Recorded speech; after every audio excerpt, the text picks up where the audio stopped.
وقال موسى يا فرعون إني رسول من رب العالمين।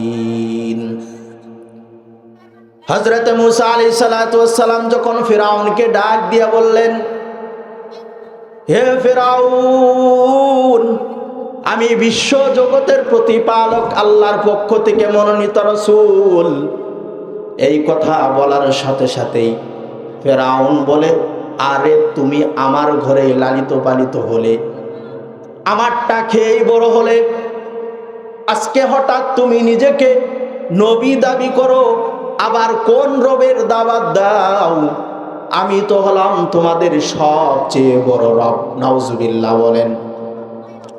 আমি হলাম তোমাদের সবচেয়ে বড় রব, তুমি রবের পক্ষ থেকে মনোনীত দূত রাসূল। এইটা কেমন কথা?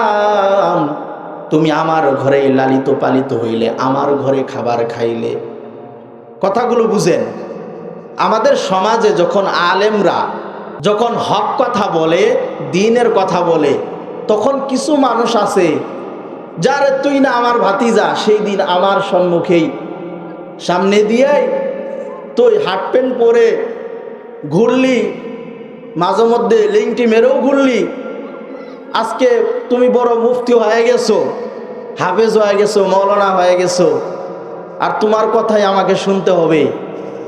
এই রকম মানুষ আছে না এই সমাজে?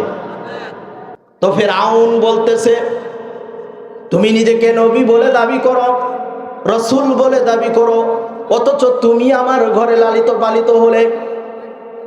হযরত মুসা আলাইহিস সালাতু ওয়াস সালাম বলেন, হাকীকুন আলা আল্লা আকুলা আলাল্লাহি ইল্লাল হক, যে আমি তো ওই রবের পক্ষ থেকে এসেছি, যেই রবের ব্যাপারে আমি সত্য ছাড়া কিছু বলবো না, যা বলবো সত্য বলবো।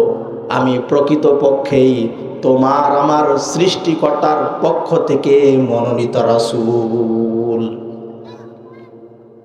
মনোনীত রাসূল যদি বিশ্বাস না করো, قد جئتكم ببينة من ربكم, যে আমি তোমাদের রবের পক্ষ থেকে সুস্পষ্ট বাণী নিয়ে তোমাদের কাছে এসেছি। আল্লাহ পাক রব্বুল আলামিন আমাকে তাওরাত নামক কিতাব দান করেছেন। কিতাব দান করেছেন। আল্লাহ পাক রব্বুল আলামিন আমাকে মুজিজা দান করেছেন। মুজিজা মানে হলো অলৌকিক ক্ষমতা, যেটা শুধুমাত্র নবীরা আল্লাহর পক্ষ থেকেই পায়। তখন ফিরআউন কি বলে, ইন কুনতা জিতা বিআয়াতিন ফাতি বিহা ইন কুনতা মিনাস সাদিকিন, যে হে মুসা, তুমি নিজেকে যে রাসূল বলে দাবি করছো, তুমি যে আল্লাহর পক্ষ থেকে মনোনীত রাসূল, এইটা যে নিজেকে দাবি করছো, তুমি যে রাসূল, তোমার কাছে কি প্রমাণ আছে?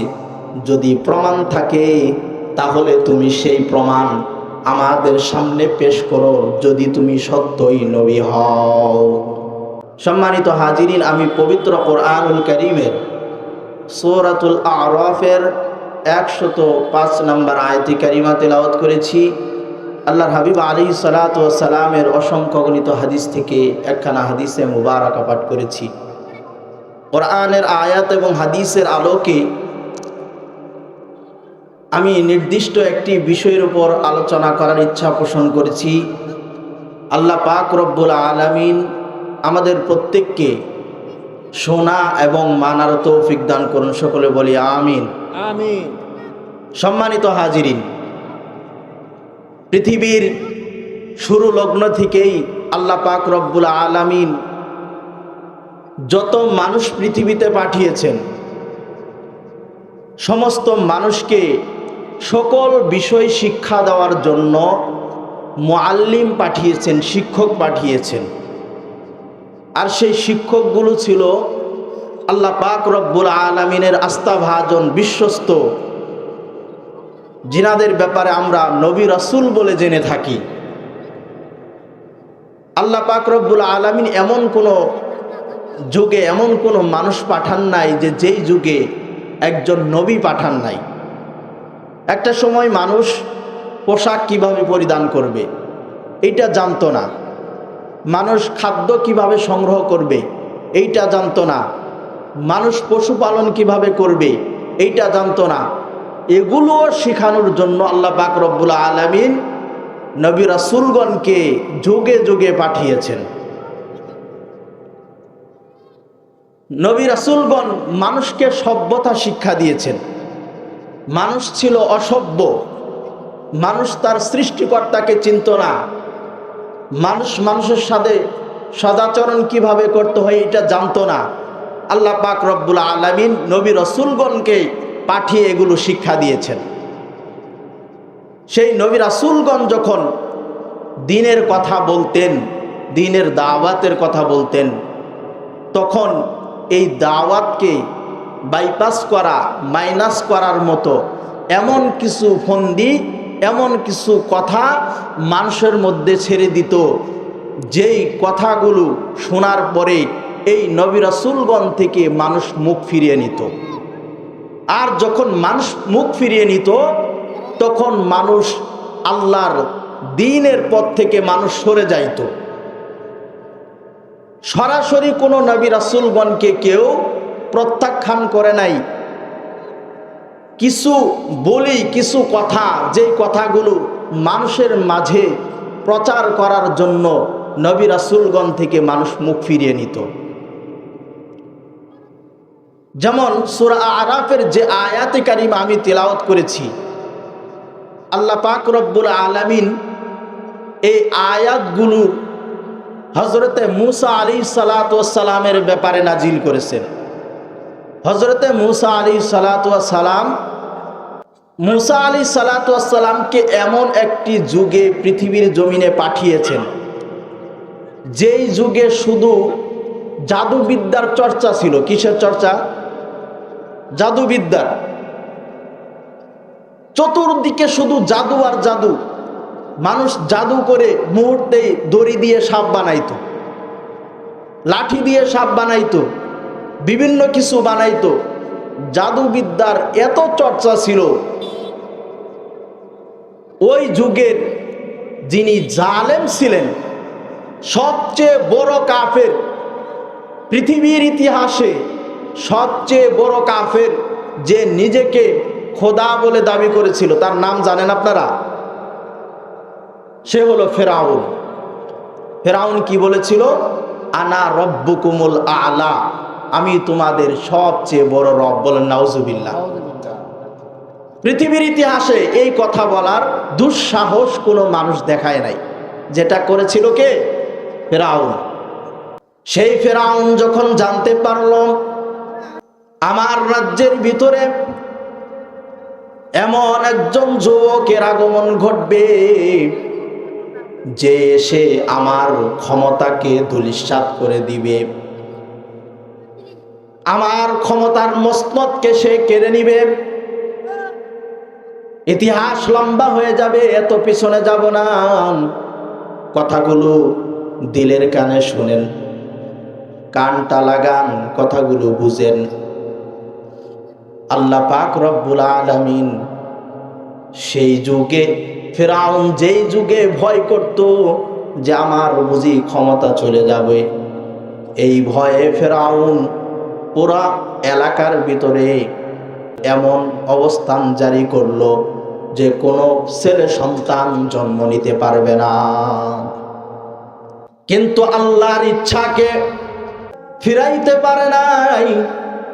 আল্লাহ যেটা ইচ্ছা করেন, পৃথিবীর সমস্ত মাখলুক যদি একদিকে হয়ে যায়, আল্লাহর সিদ্ধান্তকে কেউ একত্রিত হয়েও আল্লাহর সিদ্ধান্তকে রুখে দিতে পারবে না। আল্লাহ যেটা সিদ্ধান্ত নিবে এটা রুখে দেওয়ার, প্রতিহত করার ক্ষমতা কারো আছে? বলেন, কারো আছে? আল্লাহ কি করলেন? হযরতে মূসা আলাইহিস সালাতু ওয়াস সালামকে ফেরাউনের ঘরে লালিত পালিত করলেন। যখন হযরতে মূসা আলাইহিস সালাতু ওয়াস সালাম দেখলেন ফিরআউন আল্লাহর অবাধ্য হচ্ছে, তখন মূসা আলাইহিস সালাতু ওয়াস সালাম একটা পর্যায়ে ফিরআউনের সম্মুখে গিয়ে বলল, ও ফিরআউন, আমি আল্লাহর পক্ষ থেকে মনোনীত রাসূল। আল্লাহ এই কথাগুলোই সূরা আরাফের 104 নম্বর আয়াতে বলতেছেন, وقال موسى يا فرعون إني رسول من رب العالمين। হযরত মূসা আলাইহিস সালাতু ওয়াস সালাম যখন ফিরআউনকে ডাক দিয়া বললেন, হে ফিরআউন, আমি বিশ্ব জগতের প্রতিপালক আল্লাহর পক্ষ থেকে মনোনীত রাসূল। এই কথা বলার সাথে সাথেই ফিরআউন বলে, আরে তুমি আমার ঘরে লালিত পালিত হলে, আমারটা খেয়েই বড় হলে, আজকে হঠাৎ তুমি নিজেকে নবী দাবি করো, আবার কোন রবের দাওয়াত দাও? আমি তো হলাম তোমাদের সবচেয়ে বড় রব। নাউজুবিল্লাহ বলেন। আমি হলাম তোমাদের সবচেয়ে বড় রব, তুমি রবের পক্ষ থেকে মনোনীত দূত রাসূল। এইটা কেমন কথা? তুমি আমার ঘরে লালিত পালিত হইলে, আমার ঘরে খাবার খাইলে। কথাগুলো বুঝেন। আমাদের সমাজে যখন আলেমরা যখন হক কথা বলে, দ্বীনের কথা বলে, তখন কিছু মানুষ আছে যারে তুই না আমার ভাতিজা, সেই দিন আমার সম্মুখেই সামনে দিয়ে তুই হাফ প্যান্ট পরে ঘুরলি, মাঝে মধ্যে লিংটি মেরেও ঘুরলি, আজকে তুমি বড় মুফতি হয়ে গেছো, হাফেজ হয়ে গেছো, মৌলানা হয়ে গেছো, আর তোমার কথাই আমাকে শুনতে হবে। এই রকম মানুষ আছে না এই সমাজে? তো ফিরআউন বলতেছে, তুমি নিজেকে নবী বলে দাবি করো, রাসূল বলে দাবি করো, অথচ তুমি আমার ঘরে লালিত পালিত হলে। হযরতে মূসা আলাইহিস সালাতু ওয়াস সালাম বলেন, হাকীকুন আলা আল্লা আকুলা আলাল্লাহি ইল্লাল হক, যে আমি তো ওই রবের পক্ষ থেকে এসেছি, যেই রবের ব্যাপারে আমি সত্য ছাড়া কিছু বলবো না, যা বলবো সত্য বলবো। আমি প্রকৃতপক্ষেই তোমার আমার সৃষ্টিকর্তার পক্ষ থেকে মনোনীত রাসূল। মনোনীত রাসূল যদি বিশ্বাস না করো, قد جئتكم ببينة من ربكم, যে আমি তোমাদের রবের পক্ষ থেকে সুস্পষ্ট বাণী নিয়ে তোমাদের কাছে এসেছি। আল্লাহ পাক রব্বুল আলামিন আমাকে তাওরাত নামক কিতাব দান করেছেন। কিতাব দান করেছেন। আল্লাহ পাক রব্বুল আলামিন আমাকে মুজিজা দান করেছেন। মনোযোগ আছে সবার? মুজিজা দান করেছেন। মুজিজা মানে হলো অলৌকিক ক্ষমতা, যেটা শুধুমাত্র নবীরা আল্লাহর পক্ষ থেকেই পায়। এর আগে একটা কথা বলে নেই, ফিরআউন ছিল কিবতী বংশের।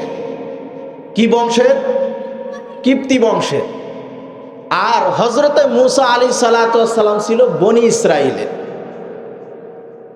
তো বনি ইসরাইলের লোকদের উপর সর্বদা ফিরআউন জুলুম করত। আপনারা সকলেই বই পুস্তকে, স্কুলে হোক মাদ্রাসা হোক, ইতিহাস পড়েছেন যে ইংরেজরা এ দেশের ভিতরে কিছু হিন্দু জমিদারদেরকে রাখত, যারা দেশের বেশিরভাগ মুসলমানদেরকে গোলাম বানায় রাখত। মুসলমান যদি কোনো জমিতে চাষ করতে চাইতো, তাহলে এই মুসলমানদের কর দিতে হইতো। ইতিহাস অনেকেই পড়েছেন, অনেকেই জানেন। শুধু তাই নয়, যদি কোনো মাদ্রাসা চালাইতে চাইতো, তাহলে মাদ্রাসার উপর ট্যাক্স নির্ধারণ করত, ট্যাক্স চাপায় দিত, যার ফলে মানুষ মাদ্রাসা সহজেই চালাইতে পারতো না ইংরেজদের জুলুমের কারণে। তো অনুরূপভাবে ফিরআউন শুধু কিপ্তি বংশের লোক হওয়ার কারণে বনি ইসরাইলের উপর সর্বদা নির্যাতন করত, জুলুম করত, আর গোলাম বানায় রাখত। এই জন্য হযরতে মূসা আলাইহিস সালাতু ওয়াস সালাম গিয়ে বললেন যে বনি ইসরাইলকে আমার কাছে ছেড়ে দাও, যদি এদেশে শান্তিতে আল্লাহর ইবাদত বন্দেগী করতে না দাও তাহলে অন্য দেশে গিয়ে আমরা বসবাস করব। তখন ফিরআউন কি বলে, ইন কুনতা জিতা বিআয়াতিন ফাআতি বিহা ইন কুনতা মিনাস সাদিকিন। যে হে মূসা, তুমি নিজেকে যে রাসূল বলে দাবি করছো, তুমি যে আল্লাহর পক্ষ থেকে মনোনীত রাসূল, এইটা যে নিজেকে দাবি করছো, তুমি যে রাসূল, তোমার কাছে কি প্রমাণ আছে? যদি প্রমাণ থাকে তাহলে তুমি সেই প্রমাণ আমাদের সামনে পেশ করো, যদি তুমি সত্যই নবী হও। আমাদের থেকেও বহু মানুষ এরকম পরীক্ষা নেয় যে হুজুর, আপনি যে কামেল করে একজন হুজুর, এটা আমরা বুঝবো কেমনে? সেই দিন তো আপনাকে 100 টাকা দিলাম, দিয়ে বললাম হুজুর আমার ছেলের জন্য একটু দোয়া করেন, অসুস্থ বিপদে আছে, কই আপনার দোয়া তো কাজে লাগলো না। এখন দোয়া কাজে লাগে নাই, এর জন্য হুজুর বেআমলি। মানুষ দেখছেন এরকম নির্ণয় করে। কিছুদিন আগে একজনের সাথে দেখা হইল যে হুজুর, আপনাদের হুজুরদের কোনো দোয়া কবুল হয় না। ওই দিন আমার বাচ্চা কান্নাকাটি করতেছে, আমি ঝাড়া দিয়ে নিয়ে আসলাম, ঝাড়া দিয়ে নিয়ে আসার পরে আমার বাচ্চার কান্না আরো বাইরে গেছে। বুঝতে পারছেন? এখন বাচ্চার কান্না থামে নাই, এইটা দিয়ে হুজুরকে আলেমকে মাপতেছে। একটা কথা মনে রাখবেন, আল্লাহর পক্ষ থেকে যদি কোনো সিদ্ধান্ত চূড়ান্ত না হয় তাহলে যত বড় কামেল কর হুজুর হোক না কেন, দোয়া করলেও সেই দোয়া কাজে লাগবে না। বিশ্বাস করেন এটা? আল্লাহর হাবিব আলাইহিস সালাতু ওয়াস সালামের সকল দোয়া কবুল হয়েছে? বলেন না কেন? রাসূলও কোনো কোনো ক্ষেত্রে দোয়া করেছিলেন মুনাফিকদের ব্যাপারে। আল্লাহ তাআলা রাসূলের দোয়াকেও ফিরিয়ে দিয়েছেন, বলেছেন ওগো নবী, ওগো আমার হাবিব, তার ব্যাপারে কোনো সুপারিশ চলবে না, আমার সন্তুষ্টির খাতা থেকে তার নাম কেটে দিয়েছি। সুতরাং রাসূল, তার ব্যাপারে আপনি কোনো সুপারিশ করিয়েন না। আল্লাহ ফিরিয়ে দিয়েছেন কি দেন নাই? তবে হ্যাঁ, দোয়া এটা উসিলা হতেও পারে, কারণ আল্লাহর কাছে চাইলে আল্লাহ কি হন? খুশি হন। সেইটা যদি দুনিয়াতে কবুল না হয়, বলতে পারেন হুজুর যদি সিদ্ধান্তের উপরে সব কিছু হয় তাহলে কেন আমরা শুক্রবারে হুজুরদের কাছে দোয়া চাবো, কেন মসজিদে মিষ্টি দিব, কেন মানুষকে খাওয়াবো? তাহলে যখন হবার তো হবেই। যদি এমন ধারণায় যদি দিলের ভিতরে বদ্ধমূল হয়ে থাকে, কথাটা শুনে নেন, কাল কিয়ামতের ময়দানে মানুষ যখন নেকির জন্য পাগল পারা হয়ে যাবে, ভাই যখন ভাইয়ের পরিচয় দিবে না, মা যখন অস্বীকার করবে দুনিয়ার জমিনে আমার তো বিবাহ শাদী হয় নাই, আমার সন্তান আসবে থেকে কোথা থেকে আসবে? চিন্তা করা যায়। মা বলবে দুনিয়ার জমিনে আমার বিবাহই হয় নাই, আমার সন্তান আসবে কোথা থেকে? আমি তোমাকে চিনি না। চিন্তা করা যায় একজন মা দুনিয়াতে এই পরিমাণ ভালোবাসে যে নিজের কলিজা কেটেও হলেও সন্তানের জন্য দিয়ে দিবে। সন্তানের কিডনি নষ্ট হয়ে গেলে মা বলতে থাকে যে আমার একটা কিডনি এখান থেকে স্থানান্তর করে আমার সন্তানের কিডনির জায়গায় লাগায়া দাও। এরপরও আমি মা চাই আমার সন্তান সুস্থ হোক, ভালো হোক। কি বলেন? মা এটা চাই কি চায় না? সেই মা যেই দিন বলবে যে দুনিয়ার জমিনে আমার তো কোনো সন্তানই নাই, সুতরাং আজকে তোমাকে আমি নেক আমল দিব, তোমাকে তো আমি চিনি না। মা এমন কথা বলবে। সেই দিন কিছু কিছু মানুষ দেখবে যে তার আশপাশে হঠাৎ করে অনেকগুলো নেক আমল ঘোরাঘুরি করছে। নেক আমল বুঝেন তো? দুনিয়াতে আমরা যেটাকে টাকা পয়সা ক্রেডিট বুঝি, আখেরাতের পরিভাষায় সেটা হলো সওয়াব, সেটা হলো নেক আমল। দুনিয়াতে এই যে ভালো ভালো কাজ করছেন, মাহফিলে বসেছেন, কথা শুনতেছেন, আপনার আমল নামায় অ্যাকাউন্টে টাকা জমা হচ্ছে, মানে দুনিয়ার পরিভাষায় সেটা টাকা, কিন্তু আখেরাতের পরিভাষায় সেটা হলো সওয়াব, নেক আমল। বহু মানুষ দেখবে যে অনেকগুলো নেক আমল ঘোরাঘুরি করছে। সেই দিন সেই মানুষগুলো বলবে আমি তো এত আমল করি নাই, তাহলে এত নেক আমল আমার কোথা থেকে আসলো? সেই দিন আল্লাহ পাক রব্বুল আলামিন এই সমস্ত মানুষদেরকে শোনায় দিবে, দুনিয়ার জমিনে অনেক দোয়া করেছিলি, যেই দোয়া আমি কবুল করি নাই, এই দোয়াগুলো আমি পরকালের জন্য রেখে দিয়েছিলাম। আজকে সেই দোয়ার পরিবর্তে নেক আমল তোদের আমল নামায় আমি দিয়ে দিব। সুবহানাল্লাহ। তাহলে দোয়া করা থেকে বিরত থাকা যাবে? দোয়া করা থেকে বিরত থাকা যাবে না। তো আমি বলতেছিলাম যে আলেম মাপা হয়, হুজুর মাপা হয়, যে হুজুর আপনার দোয়াটা কতটুকু কবুল হইল। কবুল হয় নাই, সুতরাং আপনার উপর আমার আস্থা হারিয়ে গেছে, আপনাকে আর আমি আলেম হিসাবে মানি না, এটা আমি নিজেকে স্বীকার করি না। অমুক জালেম শাসক আছে, শাসন ক্ষমতায়, আপনারা হুজুররা মিটিং মিছিল করেন, মানববন্ধন করেন, আপনাদের কেমন ক্ষমতা, আপনারা একটা খতম করে মাইরা ফালান। এমন কথা বলে কি বলে না? আরে কথা কন না, মনে হয় আমার কথা বুঝতেছেন না। যে মাইরে ফালান, কই তার মানে বোঝা যায় যে আপনাদের দোয়া কবুল হয় না। হযরতে মূসা আলাইহিসসালাতু ওয়াস সালাম যখন মূসা আলাইহিসসালাতু ওয়াস সালামকে যখন ফিরআউনের কাছে পাঠাইলেন, ফিরআউনকে যখন সত্য দ্বীনের দাওয়াত দিলেন, তখন ফিরআউন বলতেছে তুমি যে সত্য নবী, যদি সত্য নবী হও তাহলে এর কি প্রমাণ তোমার কাছে আছে? যদি তুমি সত্যবাদী হও তাহলে প্রমাণ পেশ করো। নবীকে বলতেছেন প্রমাণ পেশ করো। এবার হযরতে মূসা আলাইহিসসালাতু ওয়াস সালাম বলেন তোমার কি প্রমাণ লাগবে নাও। হযরতে মূসা আলাইহিসসালাতু ওয়াস সালামের হাতের ভিতরে একটা লাঠি ছিল, যেই লাঠিটা আল্লাহ পাক রব্বুল আলামিন হযরতে মূসা আলাইহিসসালাতু ওয়াস সালামকে মুআজিজা স্বরূপ দান করেছিলেন। মুআজিজা বুঝেন তো? অলৌকিক ক্ষমতা। এই লাঠিটা ফাআলকা আসাহু ফাইদা হিয়া সুবানুম মুবিন। হাতের ভিতরে লাঠি, সেই লাঠিটা যেই মাত্র ফিরআউনের সম্মুখে ছেড়ে দিয়েছে, ছেড়ে দেওয়ার সাথে সাথে সুস্পষ্ট বিরাট এক অজগর সাপে পরিণত হয়ে গেছে। আল্লাহু আকবার।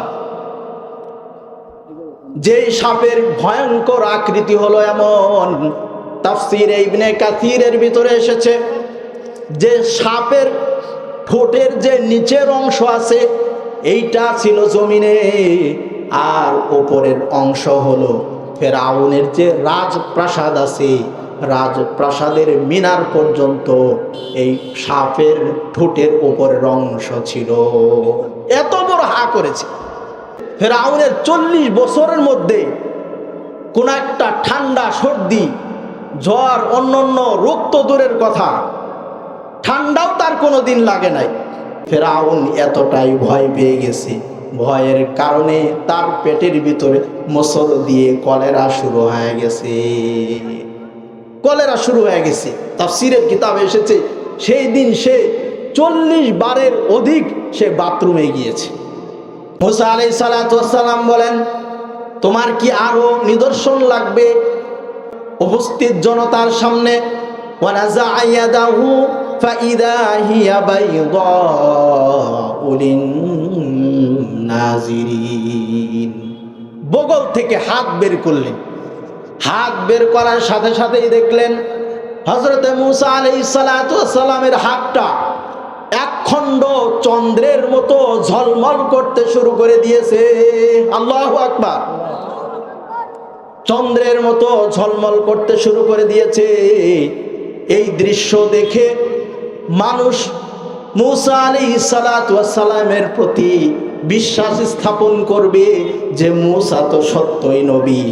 এই অবস্থা যখন তৈরি হয়ে গেল, মানুষের মন যখন তৈরি হয়ে গেল, তখন এই মানুষগুলোকে ঘোরায় দেওয়ার জন্য এমন একটা শব্দ ব্যবহার করলেন যে শব্দের কারণে মানুষ হযরতে মূসা আলাইহিস সালাতু ওয়াস সালামকে নবী হিসাবে আর মেনে নিল না, তৎক্ষণাৎ মেনে নিল না। কি শব্দ ব্যবহার করলেন? উপস্থিত জনতাদেরকে ডাক দিয়ে বললেন, قال الملأ من قوم فرعون إن هذا لساحر عليم। কওমের নেতৃস্থানীয় লোকরা বললেন যে আসলে মূসা এ তো একজন জাদুকর। নাউজুবিল্লাহ বলেন। কি বললেন? জাদুকর। এটা কি জাদু নাকি আল্লাহর পক্ষ থেকে মুজিজা, অলৌকিক ক্ষমতা যেটা নবীদেরকে দান করেন? আমার এইটা বলার উদ্দেশ্য যে দেখেন, যখন সত্য দিন প্রকাশিত হলো, আল্লাহর পক্ষ থেকে যখন সত্য আসলো, তখন সেটা ফিরে দেওয়ার কৌশল কি? এ তো জাদুকর। কি বলতেছে? এ তো জাদুকর, তাও সাধারণ জাদুকর নয়, শিক্ষিত জাদুকর। তা না হলে এত বড় সাপ, এত বড় সাপ হয় নাকি? কোনোদিন তো এত বড় সাপ দেখি নাই। এখন সলা পরামর্শ চলতেছে, সংসদ বসেছে। সংসদ কি করা যায়? যদি এমনটাই হয় তাহলে তো মূসাকে নবী হিসাবে আর রবকে রব হিসাবে মেনে নিবে। ফেরাউনের রবগিরি তো আর থাকে না। ফেরাউন তো নিজেকে রব বলে দাবি করেছে, ফেরাউনের কি থাকে না? রবগিরি। আর তাহলে ফেরাউনের রবগিরি থাকে না যদি মূসা আলাইহিস সালাতু ওয়াস সালাম এভাবে সত্য মানুষের সামনে প্রকাশ করে। এখন বলতেছে কি করা যায়? মূসাকে তো এখনই থামাইতে হবে। এবার সংসদের ভিতরে আলোচনা চলতেছে। তাই কোন একজন বলল, আরজিহ ওয়া আখাহু ওয়া আরসিল ফিল মাদাইনি হাশিরিন। বললেন যে তাকে আর তার ভাইকে কিছু সুযোগ দেওয়া হোক, আর এই শহরের ভিতরে যত জাদুকর আছে সমস্ত জাদুকরদেরকে খবর দিয়ে নিয়ে আসা হোক। কারণ মূসাও তো একজন জাদুকর। নাউজুবিল্লাহ বলেন। মূসার এই জাদুকে মোকাবেলা করতে হবে, পরাস্ত করতে হবে। সুতরাং সমস্ত জাদুকরদেরকে খবর দিয়ে নিয়ে আসা হোক। এটা তারা সিদ্ধান্ত নিল। ফেরাউনকে পরামর্শ দিতেছেন, ইয়াতুকা বিকুল্লি সাহিরিন আলিম। এদেশে যত শিক্ষিত জাদুকর আছে সমস্ত জাদুকরদেরকে আপনার কাছে নিয়ে আসা হোক। ফেরাউন চিন্তা করলেন যে হ্যাঁ, এটাই সুযোগ। যেহেতু মূসারটা জাদু, আর জাদুকে মোকাবেলা করতে হবে কি দিয়ে? জাদু দিয়ে, যাতে করে মূসা কি না হইতে পারে, বিজয়ী না হতে পারে। এরপর তাই করা হলো। জাদু সংগ্রাহককে পাঠিয়ে দেওয়া হলো। দেশের ভিতরে যত জাদুকর আছে সমস্ত জাদুকরদেরকে খবর দিয়ে নিয়ে আসা হলো। সমস্ত জাদুকররা যখন আসলো, এসে ফিরআউনকে বলতেছে, وجاء السحرة فرعون قالوا إن لنا لأجرا إن كنا نحن الغالبين। জাদুকররা এসে বলল, যদি মূসার বিরুদ্ধে আমরা বিজয়ী হতে পারি তাহলে কি আমাদের জন্য কোনো পুরস্কার আছে? এবার ফেরাউন তাদেরকে সান্ত্বনা দিচ্ছে, জাদুকরের সংখ্যা হলো 70 থেকে 80,000। কত হাজার? 80,000 জাদুকর। তাদেরকে বলল, আরে তোমাদের জন্য পুরস্কার থাকবে না তো? কাদের জন্য থাকবে? অবশ্যই থাকবে। ক্বালা নাম, অবশ্যই থাকবে। শুধু তাই নয়, তোমাদের জন্য তো পুরস্কার থাকবেই। ওয়া ইন্নাকুম লামিনাল মুকাররাবিন, এই দেশের ভিতরে তোমরা হবে আমার সবচেয়ে নিকটবর্তী। তোমাদেরকে মন্ত্রিত্ব দিব, তোমাদের যে ক্ষমতা চাও সব ক্ষমতাই দিব। শর্ত একটা, মূসার বিরুদ্ধে অবশ্যই বিজয়ী হতে হবে। কার বিরুদ্ধে বিজয়ী হতে হবে?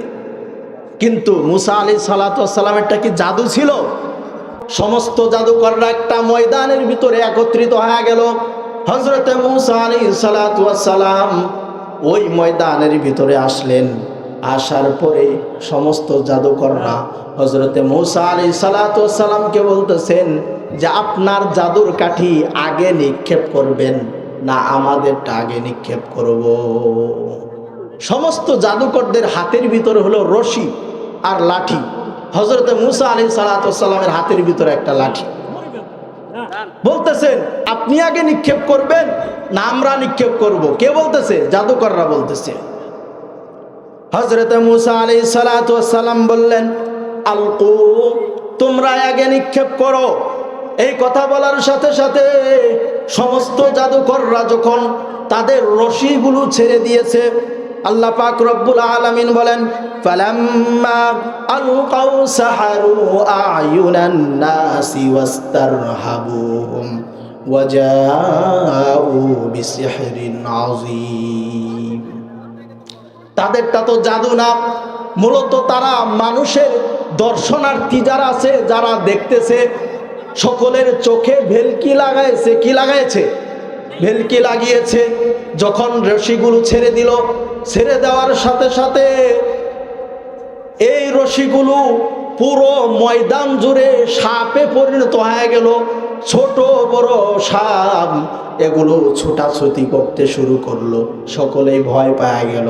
আল্লাহ পাক রব্বুল আলামিন বলেন যখন জাদুকররা এই রশিগুলো ছাড়ে, ফাওজাসা ফি নাফসি খিফাতাম মূসা, মূসা আলাইহিস সালাতু ওয়াস সালামের অন্তরেও ভয়ের উদ্রেক হয়েছে।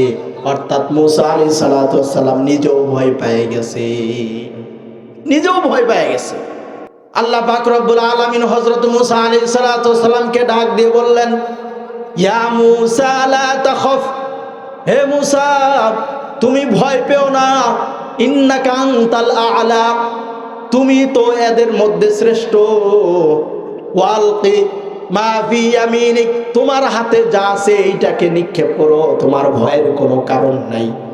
আল্লাহ পাক রব্বুল আলামিন যখন মূসা আলাইহিস সালাতু ওয়াস সালামকে এই কথা বলেছেন, মূসা আলাইহিস সালাতু ওয়াস সালাম নির্ভয়ে নিজের হাতে থাকা লাঠিটা ছেড়ে দিয়েছেন।